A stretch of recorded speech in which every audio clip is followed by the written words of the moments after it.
Mitos y leyendas de nuestra América. ¿Me acompañan? Soy Jenny de Bernardo.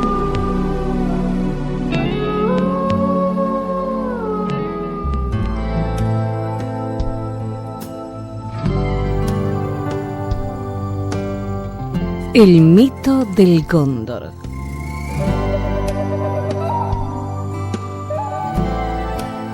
Se dice que en una comunidad un hombre vivía con su hija.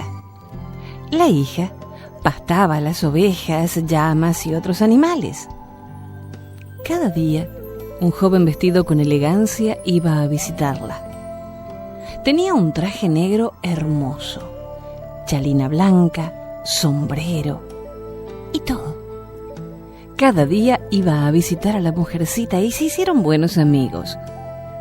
Un día, comenzaron a jugar de esta manera: álzame tú y yo te alzaré. Bueno, comenzaron el juego y el joven alzó a la mujercita. Recién cuando la había alzado en alto, la mujercita se dio cuenta de que estaba volando. El joven puso a la mujercita dentro de un nicho en un barranco. Allí, el joven se convirtió en cóndor. Por un mes, 2 meses, el cóndor la criaba. Le daba toda clase de carne asada, carne cocida. Cuando habían estado unos años juntos, ella llegó a ser mujer. La jovencita dio luz a un niño, pero lloraba día y noche por su padre, a quien había dejado en la comunidad. ¿Cómo puede estar solo mi padre? ¿Quién está cuidándolo? ¿Quién está cuidando a mis ovejitas? Devuélveme al lugar de donde me trajiste. Devuélveme allá, le suplicaba al cóndor. Pero él no le hacía caso. Un día, un picaflor apareció. La joven le dijo: «Ay, picaflor, ¿quién hay como tú? Tienes alas. Yo no tengo ninguna manera de bajar de aquí. Un cóndor me trajo aquí hace mucho tiempo. Ahora soy mujer y he dado a luz a su niñito». El picaflor le contestó: «Escúchame, joven, no llores, te voy a ayudar. Hoy iré a contarle a tu papá dónde estás y él vendrá a buscarte». La joven le dijo: «Conoces mi casa, ¿no? En mi casa hay muchas flores bellas. Te aseguro que si tú me ayudas, toditas las flores que hay en mi casa serán para ti». Cuando dijo eso, el picaflor volvió contento al pueblo y fue a decir al padre de ella: «He descubierto dónde está tu hija. Está en el nicho de un barranco. Es la mujer de un cóndor, pero va a ser difícil bajarla. Tenemos que llevar un burro viejo», dijo el picaflor, y contó su plan al padre. Fueron llevando un burro viejo. Dejaron al burro muerto en el suelo, y mientras el cóndor estaba comiendo el burro, el picaflor y el viejo ayudaron a la jovencita a bajar del barranco. Después llevaron 2 sapos, uno pequeño y otro grande, y dejaron los sapos en el nido del barranco. Bajaron el viejo y su hija y fueron hacia el pueblo. El picaflor fue donde estaba el cóndor y le contó: «Oye, cóndor, tú no sabes qué desgracia hay en tu casa». «¿Qué ha pasado?», preguntó el cóndor. «Tu mujer y tu hijo se han convertido en sapos». El cóndor se fue volando a ver. Ni la joven ni su hijo estaban dentro del nido. Solamente 2 sapos. El cóndor se asustó, pero no pudo hacer nada. Y el picaflor está todos los días entre las flores en la casa de la jovencita, mientras ella, su hijo y su padre viven felices en la comunidad. Esta historia fue recogida por Gloria Tamayo de Cusco, Perú.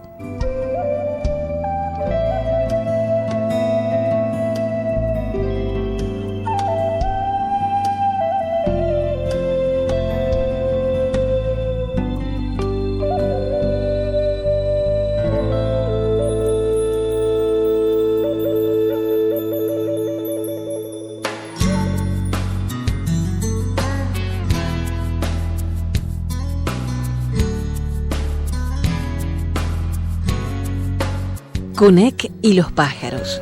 Leyenda de la provincia de Chubut sobre el origen del Calafate.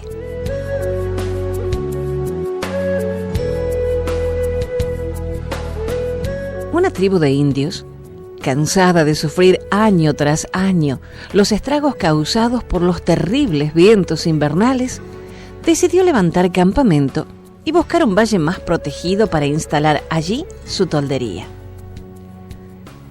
El día que todos estuvieron preparados para partir, se dieron cuenta que nadie sabía dónde estaba la viejita Konek. Pequeña y frágil, siempre corría de acá para allá, ayudando en donde hacía falta. Algunos decían que era bruja y que había vivido desde que el mundo era mundo.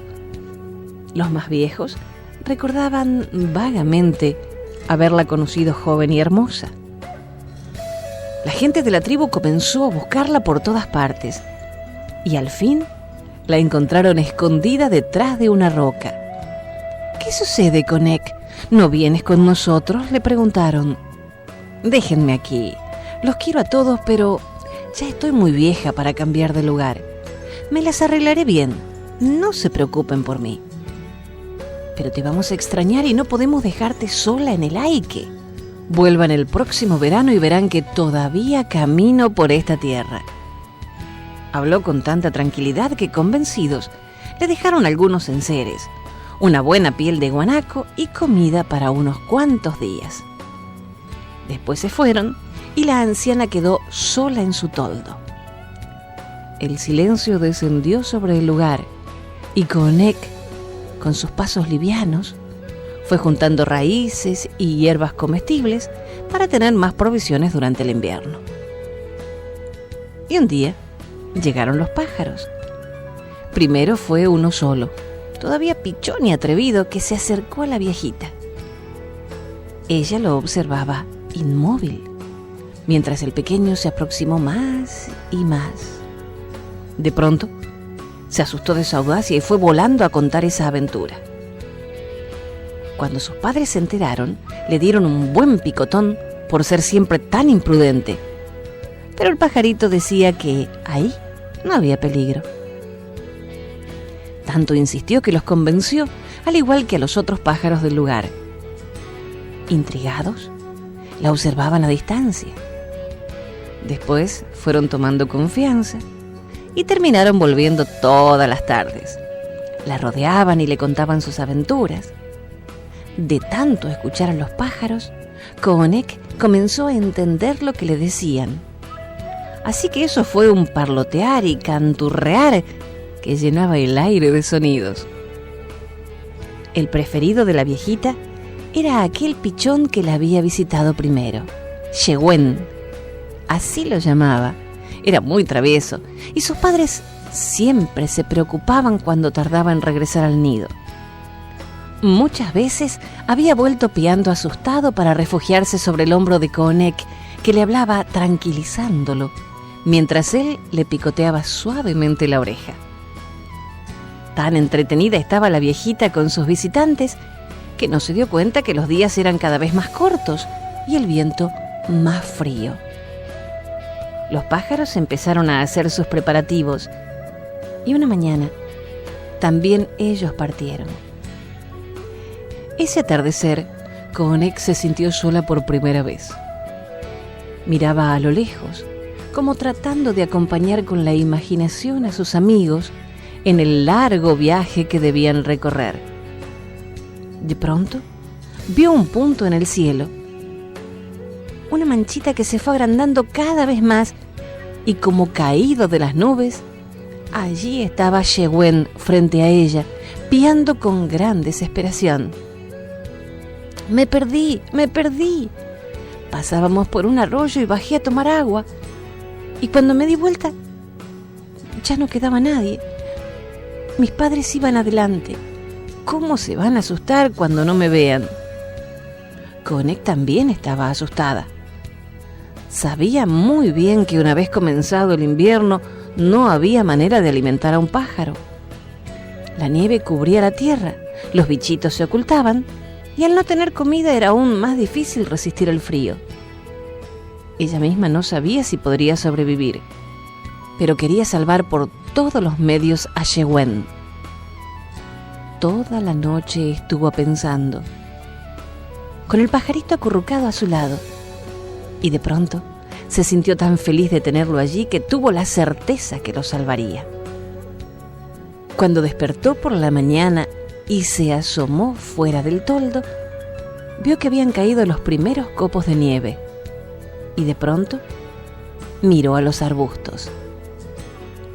Estaban allí, desde siempre, con su follaje tupido, sus espinas. ¿Por qué no tendrán alimento para los pájaros?, pensó llena de tristeza, mientras de sus ojos comenzaron a caer gruesas lágrimas que cayeron sobre uno de esos espinillos. Maravillada, vio como cada lágrima se convertía en una pequeña fruta morada. Miró a su alrededor y, como si una varita mágica tocara los arbustos, en cada uno se iba repitiendo el mismo milagro. «Yewen, Yewen», llamó la viejita Coonek alborozada, «ya tengo alimento para ti y para tus amigos cuando vuelvan». El pajarito salió volando fuera del cao, se posó sobre un arbusto y comenzó a picotear los frutos con alegría. Repentinamente, el aire se llenó de sonidos y ahí estaban los padres de Yewen, acompañados por algunos pájaros más. Cuando vieron a su hijito sano y salvo, lo cubrieron con sus alas y se quedaron un momento en silencio. Después, volaron alrededor de la viejita Coonek, mientras todos querían contar sus cosas al mismo tiempo. Yewen de cómo se había perdido, sus padres del susto que se llevaron al no verlo, y la viejita de que ahora podrían quedarse, ya que los arbustos del lugar estaban cubiertos de frutos. Por supuesto que el pajarito no se salvó de un buen reto, pero poco después, olvidados de los malos ratos pasados, todos se dieron un gran festín y decidieron quedarse a acompañar a la viejita. Cuando comenzaron a derretirse las últimas nieves, volvieron los hombres de la tribu para visitar a Coonek. Sucedió lo que ella les había dicho. Todavía estaba caminando sobre la tierra y parecía rejuvenecida, rodeada de pájaros que le hacían compañía. Saludó alegremente a sus amigos y les mostró los arbustos. En recuerdo de Coonek, ese arbusto se llamó calafate, y dicen que aquel que come calafate se queda en el sur o vuelve inevitablemente.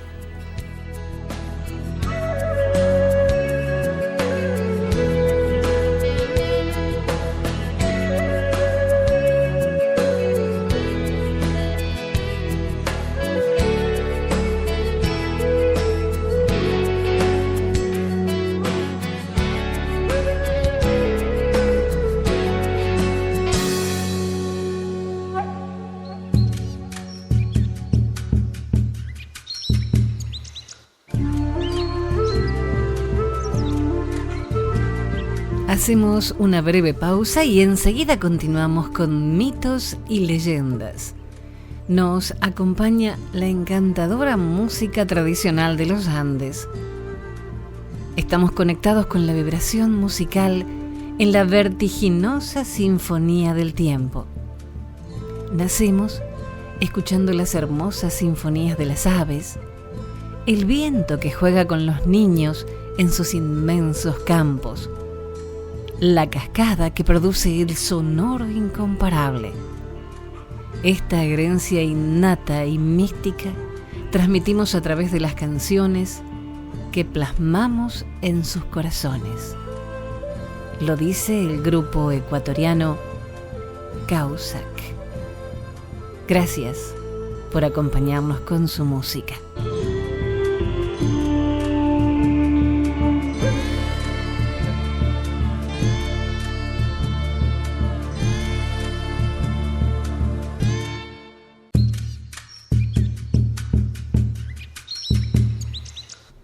Continuamos con mitos y leyendas y la compañía musical del grupo ecuatoriano Causac.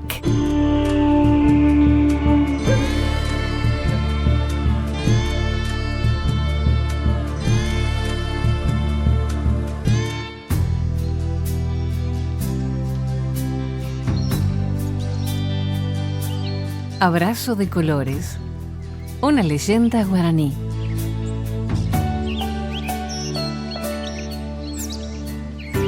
Ya no queda en la región ningún anciano que haya presenciado aquello. Sucedió hace tantos años que nadie recuerda quién fue el primero en referir la historia. Tantos que en la tierra habitaban, junto a los hombres, los hijos del gran Tupá. Y algunos hijos del gran Tupá fueron monstruosos y despiadados, como Boi, la enorme serpiente que habitaba el río. Exigía cada año una doncella para ser entregada en sacrificio. Y aquel año, cuentan, la eligió a Naipí. Naipí con la noche en sus cabellos. Naipí con el alba en su mirada, en sus ojos de almendra y de melaza. Naipí con su sonrisa de orquídea y nube blanca, con su piel de cobre y de tersura, y su voz de pájaro campana. Ay, el joven Tarobá, cuánto la amaba, tanto que esa noche, sin mirar peligros, intentó salvarla. Pero Boi los sintió, escuchó sus voces sobre la canoa que se deslizaba sigilosa por el río. El río que hasta entonces gobernaba, el río que era Boi. La fiera serpiente encorvó su lomo y el río se partió en múltiples pendientes y cascadas. La frágil canoa se precipitó al vacío. Cuentan que desde entonces unas inmensas cataratas habitan la región de Iguazú y que Naipí descansa convertida en piedra bajo el salto más alto. Dicen también que Tarobá se transformó en un árbol cuyas ramas intentan acercarse a ella, pero Boi se interpone. Sin embargo, cuando los rayos del sol penetran las aguas cristalinas, un arco iris se extiende poderoso desde la piedra al árbol.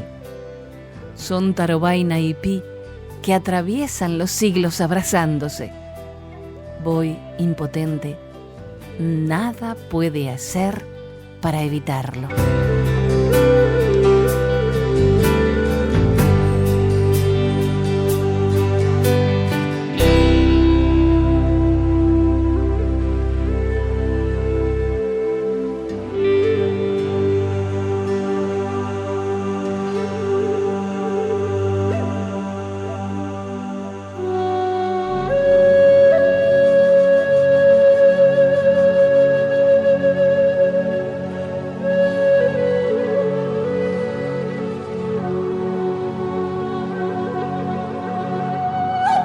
Los pumas grises, una leyenda aymara.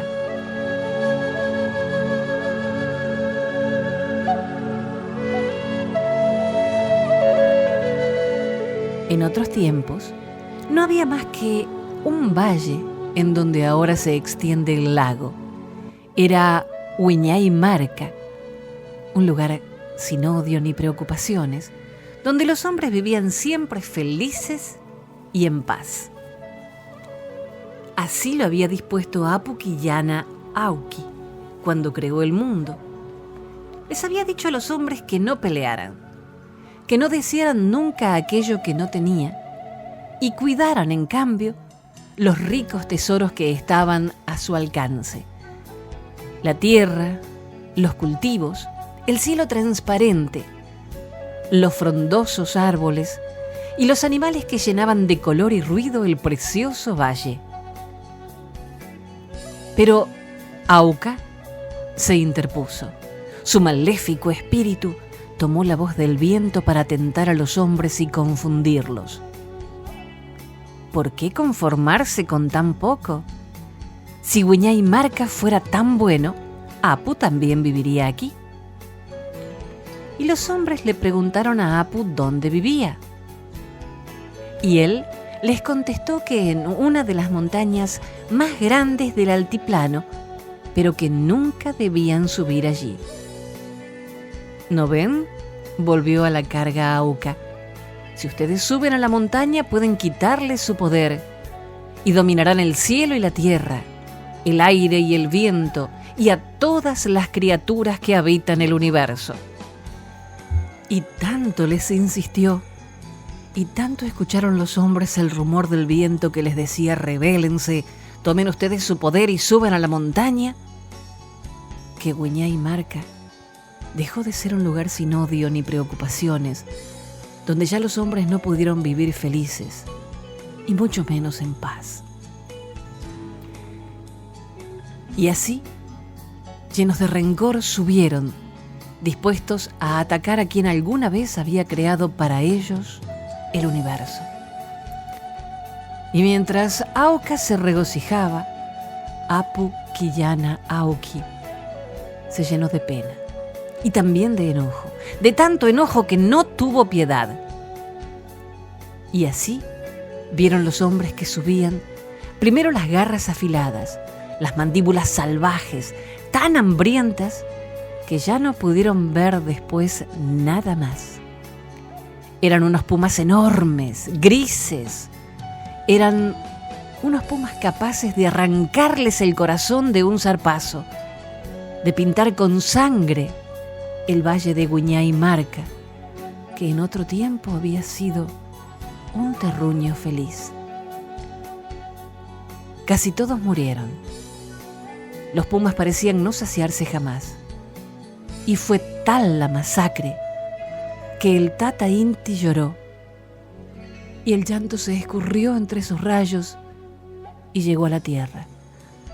Durante 40 días y 40 noches, las lágrimas del sol limpiaron la sangre de los hombres. Tantas fueron que el valle comenzó a inundarse. Tantas que los pumas grises quedaron bajo el agua, ahogados. Y uno de los pocos hombres que quedaban dijo: Cacatitinacagua, que significa en lengua aymara: ahí están los pumas grises.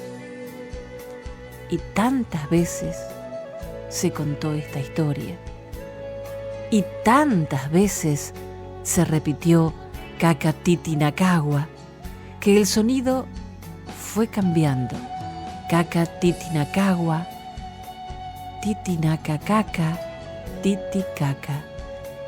Y así es como encontró su nombre el lago.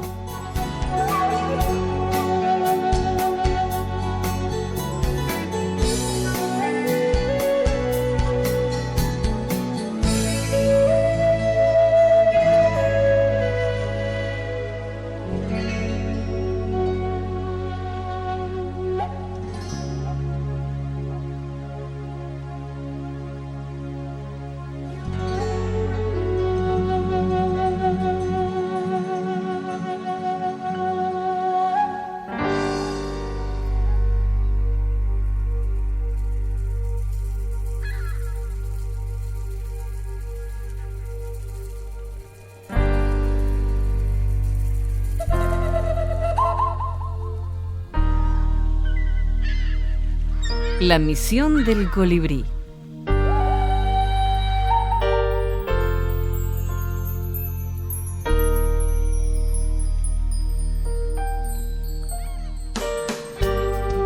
Esta bella leyenda quechua del Perú cuenta cómo la flor del cantú, convertida en colibrí, vuela hasta el dios Huaytapallana para implorarle que salve a su tierra de una espantosa sequía. La reacción del dios y el despertar de la poderosa serpiente Amarú le dan a este relato una dimensión cósmica. Es una recopilación de Enrique Melantoni. Cuentan que hace muchísimos años Una terrible sequía se extendió por las tierras de los quechuas. Los líquenes y el musgo se redujeron a polvo y pronto las plantas más grandes comenzaron a sufrir por la falta de agua. El cielo estaba completamente limpio. No pasaba ni la más mínima nubecita. Así que la tierra recibía los rayos del sol sin el alivio de un parche de sombra. Las rocas comenzaban a agrietarse y el aire caliente levantaba remolinos de polvo aquí y allá. Si no llovía pronto, todas las plantas y animales morirían.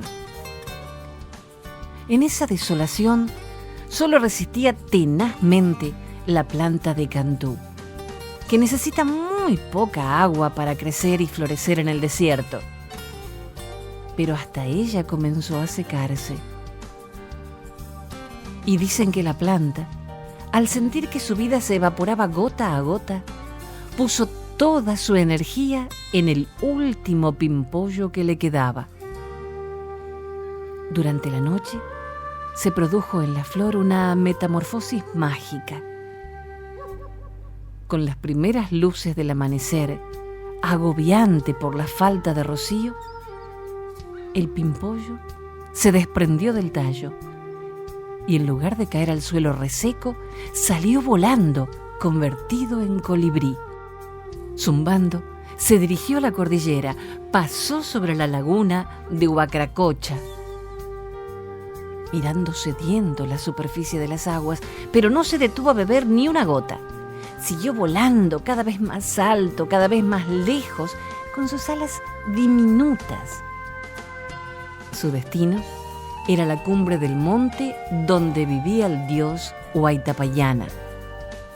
Huaytapallana se encontraba contemplando el amanecer cuando olió el perfume de la flor del cantú, su preferida, la que usaba para adornar sus trajes y sus fiestas, pero no había ninguna planta a su alrededor. Solo vio al pequeño y valiente colibrí oliendo a cantú, que murió de agotamiento en sus manos luego de pedirle piedad para la tierra agostada. Huaytapallana miró hacia abajo y descubrió el daño que la sequía le estaba produciendo a la tierra de los quechuas. Dejó con ternura al colibrí sobre una piedra.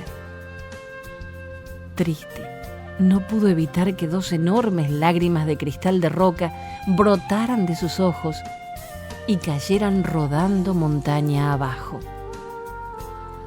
Todo el mundo se sacudió mientras caían desprendiéndose grandes trozos de montaña. Las lágrimas de Huaytapallana fueron a caer en el lago Huacracocha, despertando a la serpiente Amarú. Allí, en el fondo del lago, descansaba su cabeza, mientras que su cuerpo imposible se enroscaba en torno a la cordillera por kilómetros y kilómetros. Alas tenía que podían hacer sombras sobre el mundo. Cola de pez tenía y escamas de todos los colores. Cabeza llameante tenía, con unos ojos cristalinos y un hocico rojo. El Amarú salió de su sueño de siglos desperezándose y el mundo se sacudió. Elevó la cabeza sobre las aguas espumosas de la laguna y extendió las alas, cubriendo de sombras la tierra castigada. El brillo de sus ojos fue mayor que el sol. Su aliento fue una espesa niebla que cubrió los cerros. De su cola de pez se desprendió un copioso granizo. Al sacudir las alas empapadas, hizo llover durante días, y del reflejo de sus escamas multicolores surgió, anunciando la calma, el arco iris. Luego volvió a enroscarse en los montes, hundió la luminosa cabeza en el lago y volvió a dormirse. Pero la misión del colibrí había sido cumplida. Los quechuas aliviados veían reverdecer su imperio, alimentado por la lluvia, mientras descubrían nuevos cursos de agua, allí donde las sacudidas de Amarú hendieron la tierra. Y cuentan desde entonces a quien quiera saber que en las escamas del Amarú están escritas todas las cosas, todos los seres, sus vidas, sus realidades y sus sueños. Y nunca olvidan cómo una pequeña flor del desierto salvó al mundo de la sequía.